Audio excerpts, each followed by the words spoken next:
One of my favorite movies as a kid was The Labyrinth, which is next. But another one of them was The NeverEnding Story, which is what this is about. So if you watched The NeverEnding Story as a kid, like you probably thought it was about a flying dog and a really sad horse scene that emotionally ruined you for no reason. But if you watch as an adult, it's a different movie. It's a whole different operating system because that story was never fantasy. It's a blueprint.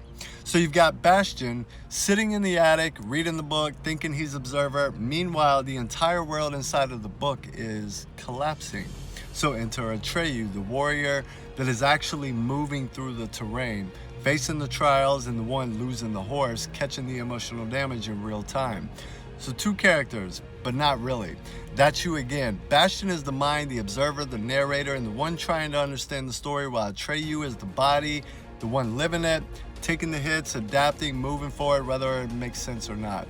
And then there's the nothing, the thing that's eating the whole world. And as a kid, you probably thought it was like some spooky void, but nah, the nothing is what happens when the system loses signal and has no direction and no imagination left. It's not darkness, it's absence.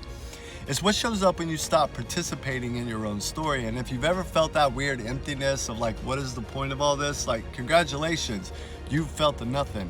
Now, the whole time Atreyu is fighting to save a world that can only be restored by Bastian, the one that's outside of the story, the observer, the reader, the one who doesn't think he's involved until he realizes he is the source of the entire thing.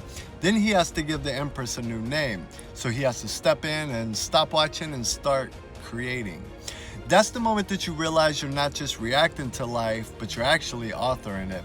And most people never cross that line. Like, they stay up in the stands analyzing their own experience like it's a documentary. Like, why do I feel like this? And what does this mean? And meanwhile, Atreyu's in the mud over here like, yo, we're still moving, right? And then Falcor. Falcor the Luck Dragon, like everybody loves Falcor. Soft, flying, smiling like he knows something you don't, because he does. Because luck in that world isn't random. Falcor is what shows up when Atreyu doesn't quit, when he keeps moving through uncertainty, through loss, through this makes no sense, but I'm still here. And if you're on your journey, you know this vibe. Falcor doesn't pull up to people who stop. He shows up for momentum, and that's the cheat code. So now let's bring it back to you, your mind, your Bastian. Look, you can read all the books and watch all the content and try to understand every layer of life. Cool, even necessary. But if your Atreyu isn't moving, nothing changes. And if both of them disconnect, the nothing slowly starts to creep in. Little at first, and then suddenly hits you like a ton of bricks. And this is why this work matters. This is why we map your system. Because you've got to know when you're observing and when you're acting and when you've drifted into nothingness. And most importantly, like how to come back from it. Because the story doesn't end unless you stop telling it. And the moment that you step back in, name what needs to be named, and then move again, the world rebuilds around that decision every single time. Like, even if it looks like it's falling apart, especially then.